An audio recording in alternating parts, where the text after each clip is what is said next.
All right, hey everybody. I'm going to talk today about Freemasonry and the Noahide Code. Basically, I was reading this book here by Albert Mackey, The Symbolism of Freemasonry, written by a 33rd degree Freemason. So I'm going to go through this book, and then I'm going to look at what is a Noahide, and I'm going to trace it back to what that means for us today. So chapter 1 is the origin and progress of Freemasonry. All right, then he goes on to talk about the two doctrines of Freemasonry, which are the unity of God and the immortality of the soul. Chapter 2, the Noahide. These are the doctrines which still constitute the creed of Freemasonry, and hence one of the names bestowed upon the Freemasons from the earliest times was that of Noachidae, or Noachites. That is to say, the descendants of Noah and the transmitters of his religious dogmas. It doesn't say it came from Noah. It says the descendants of Noah. Let's see who those were. All right, so here's Noah's family tree, right? We got Noah up here on the upper left. Ham had a son, Cush. Cush had a son, Nimrod. Nimrod built the Tower of Babel. And they said to one another, "Go, let us make brick and burn them thoroughly." They had brick for stone and slime they had for mortar. Sounds like masonry, doesn't it? And his other son, Egypt. All right, this is Egypt. And another son, Canaan, the Canaanites. So the lineage of Ham were the enemies of God. But they are technically descendants of Noah. Freemasonry came from the descendants of Noah. So Ham was trying to bring back the pre-flood Nephilim kingdom. And then it says here, all the deities of pagan antiquity, however numerous they may be, can always be reduced to the two different forms of the generative principle, the active or male and the passive or female. Hence the gods were always arranged in pairs, as Jupiter and Juno, Bacchus and Venus, Osiris and Isis. But the ancients went further, believing that the procreative and productive powers of nature might be conceived to exist in the same individual. They made the older of their deities hermaphrodite and used the term the man-virgin to denote the union of the two sexes in the same divine person. What's the unity of God? The male and the female combined into one body, their hermaphrodite God. Elsewhere, I have very fully alluded to the prevailing sentiment among the ancients that the supreme deity was bisexual or hermaphrodite, including in the essence of his being the male and female principles, the generative and prolific powers of nature. This was the universal doctrine in all the ancient religions. They all taught that God, the Creator, was both male and female. In Kabbalah, a hidden meaning is often deduced from a word by transposing or reversing its letters, and it was in this way that the Kabbalists concealed many of their mysteries. Lancy applied this Kabbalistic mode to the Tetragrammaton when he found out that IHOH being read reversely makes the word ho-hi. So basically he's talking about reading the word backwards may reveal the true name of God. But in Hebrew, ho is the masculine pronoun equivalent to the English he, and hi is the feminine pronoun equivalent to she. And therefore the word ho-hi, literally translated, is equivalent to the English compound he, she.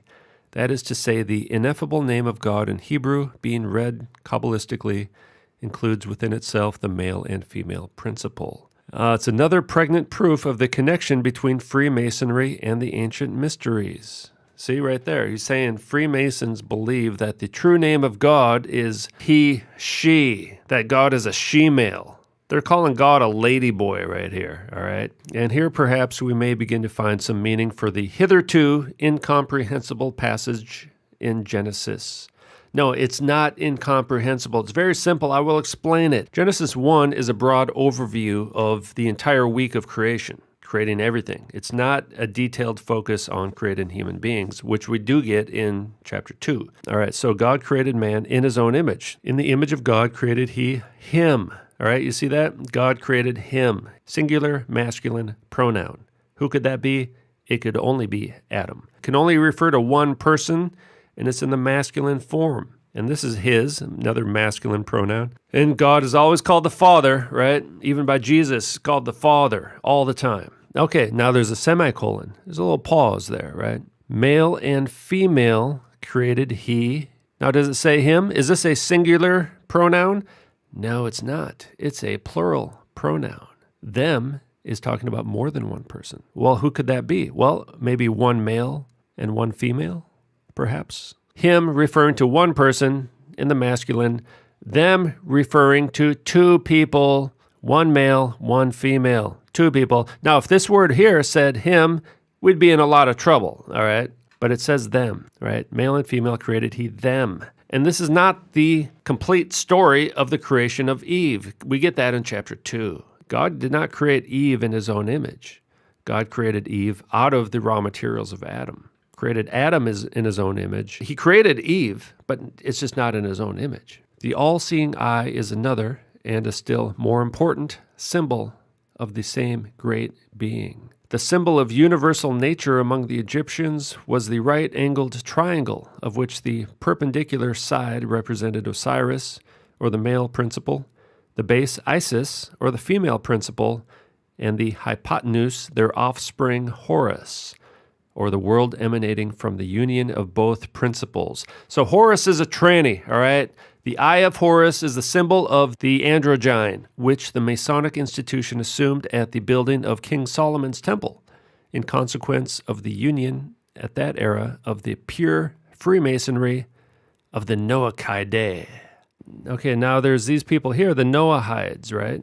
From previous videos, we saw this represents the male and female combined into the androgynous god and the androgynous human. So they have 7 laws, all right? Now, this is not Torah. This is what they call the Noahide 7 laws that were given to Noah orally. Now, there was a covenant of the rainbow given to Noah, but this is not it. They've changed it. Included in this are the details of God's directive for all Gentiles to observe their 7 Noahide commandments. It all begins with recognizing the perfect unity of the Creator. There we go, unity, right? What does unity mean? Male and female combined. Modern Noahidism. 7 commandments, 7 laws only, and remaining commandments do not apply to them. This means that Noahides may not observe Sabbath, study Torah, except for the 7 laws, which are not part of Torah, all right? And the rainbow is the modern symbol of Noahidism, all right? This is their symbol. We've seen that before, haven't we? We know who uses this symbol nowadays, right? Noahide website. Now, here's an article on gay marriage, but within this, now they say that they're anti-gay marriage, although, with their rainbow flag and all, I kind of doubt that. But within this article here, it says, in the first marriage ever, Adam and Eve were initially created as a single two-faced body. The single being was split in two, a man and a woman, and then reunited in matrimony. In the world of souls, the partition and reunification of the male and female components of individual souls occurs continually.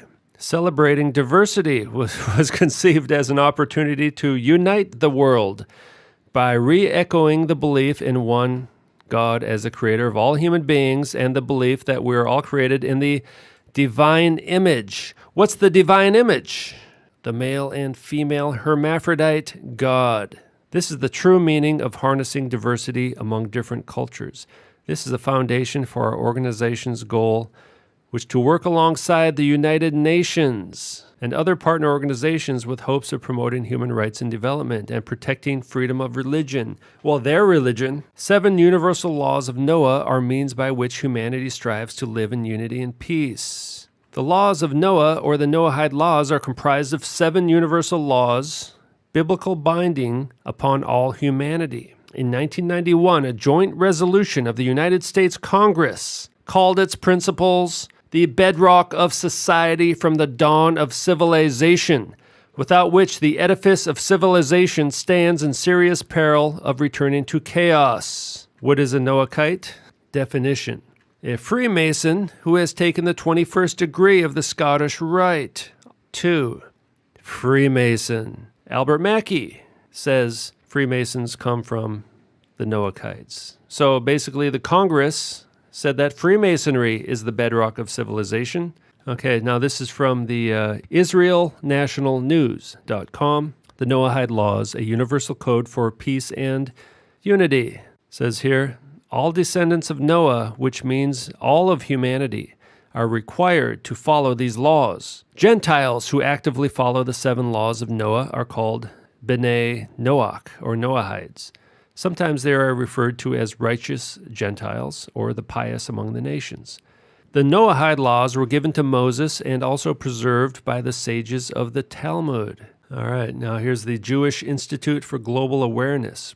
Government leaders encourage adherence to the 7 Noahide laws. The universality of these principles and global import was recognized in 1982 by President Ronald Reagan, when he spoke of the eternal validity of these 7 Noahide laws as a moral code for all of us, regardless of religious faith. Proclamation on the National Day of Reflection, April 4th, 1982. 7 years later, 1989, H.W. not only proclaimed that these biblical values, they're not biblical, all right? Freemasonic values are the foundation for civilized society. A society that fails to recognize or adhere to them cannot endure. And you think these people are clever, right? Because we're all descendants of Noah. So they're saying that the entire world has to follow the laws given to Noah since we're all descendants of Noah, right? So legally, we're all bound to this law. Both the Senate and the House of Representatives of the United States Congress in 1991 on a bipartisan basis further recognized how this historical tradition of ethical values and principles of Freemasonry upon which our great nation was founded. All right, there it is right there. United States Congress admitted that the United States was founded on the principles of Freemasonry, all right, have been the bedrock of society from the dawn of civilization when they were known as the 7 Noahide laws. The American Congress understood how the most recent weakening of these principles has resulted in crisis that beleaguer and threaten the fabric of civilized society. Thus, they warned us that without these ethical values and principles, the edifice of civilization, oh, like the Tower of Babel? Yeah, that was a pretty good one, huh?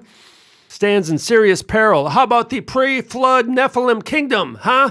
That turned out pretty well for you guys, didn't it? Yeah. Serious peril of returning to chaos. Returning to chaos. Other world leaders have joined the call for further observance of knowledge of Freemasonry. For example, Herman Van Rompuy, president of the European Union, wrote in July 2014 that he seeks greater dissemination of the universal values known as Freemasonry. And Major General Michael Jeffrey, Governor General of Australia, lamenting family breakdowns and drug and alcohol abuse in modern society in 2008 letter, wrote that he believed that observing the fundamental values of the Noahide laws can be an antidote to such ills of society. You got a drug problem? Freemasonry. Here's your new big book. Prohibition of idolatry. Well, you might say, well, that sounds just like the Bible. Well, it kind of does sound like the Bible, right? The problem is that the Jews believe Jesus, Yeshua HaMashiach, is an idol. They're going to call that idolatry. And idolatry is punishable by death. Breaking any of these laws is the death penalty. This is the New World Order religion. Right here, 7, create a fair and righteous judicial system to enforce the other 6 laws and all other laws consistent with them. Idolatry, worshiping false gods. The Hebrew term for idolatry, whatever, it means strange worship, in the sense of being outside the boundaries of that which is permitted by denying pure monotheism. The worship of anything other than God constitutes an act of idolatry. This includes deifying any object other than God, including a deification of the human being. Right? But they're going to include Jesus in this, right? President Bush Roadmap to World Peace, press release. President George Bush confers with Noahide.org to discuss the importance of the 7 universal Noahide laws. Among the religious leaders was Rabbi Dr. Yaakov Cohen from Melbourne, Australia, who represented the Worldwide Institute of Noahide Code, an organization dedicated to promote the Noahide Code of 7 universal laws. Rabbi Cohen presented the roadmap to world peace, explaining that the Noahide laws can unite all of mankind. When humanity is unified, when humanity becomes androgynous, hermaphrodite, by its highest common denominator, genuine peace and harmony will flourish throughout the world. Okay, now this is George Bush, George H.W. Bush, writing in 1989. The principles of moral and ethical conduct that have formed the basis for all civilizations come to us in part from the centuries-old 7 Noahide laws, otherwise known as Freemasonry. They basically passed some kind of resolution to designate these 2 days as Education Day USA. They also, in doing that, they officially pronounced Freemasonry as the foundation of the universal law for humanity. That's official law in the United States is Freemasonry. That's kind of covertly what they did. And now there's all kinds of, conspiracy websites and stuff. So you got Talmudic law has infiltrated America. The judicial system is a criminal conspiracy. All non-Jews beware. They're going to use this to bring back the guillotine. Part of the laws of the Noahides are, if you break the 7 laws, death by beheading with a guillotine. Moses, our teacher, was commanded by the Almighty to compel the world to accept the commandments of the sons of Noah. Anyone who fails to accept them is executed. Whereas the justified preoccupation with these crises must not let the citizens of this nation lose sight of their responsibility to transmit these historical, ethical values from our distinguished past to the generations of the future. So 1991, the year in which we turn to education and charity to return the world to the moral and ethical values contained in the 7 Noahide laws. Freemasonry. And this will be reflected in an international scroll of honor signed by the President of the United States and other heads of state. And think about 1991, right? This is the year H.W. was giving those New World Order speeches, all right? Let's listen to what he has to say. What is at stake is more than one small country. It is a big idea, a new world order, where diverse nations are drawn together in common cause to achieve the universal aspirations of mankind: peace and security, freedom, and the rule of law. Such is a world worthy of our struggle and worthy of our children's future. The law. He was talking about exactly what it says here, returning the world to the law of the Noahides, making Freemasonry the law of the entire world. The alchemist's great work. In alchemy, the great work is producing the perfect androgyne, or mankind restored to wholeness. I'm going to start beheading people who have the witness of Jesus and the Word of God, because everyone else is going to become a tranny. God's gonna set this world on fire. God's gonna set this world on fire. God's gonna set this world on fire. Devil's gonna burn as the flames get higher. God's gonna set this world on fire.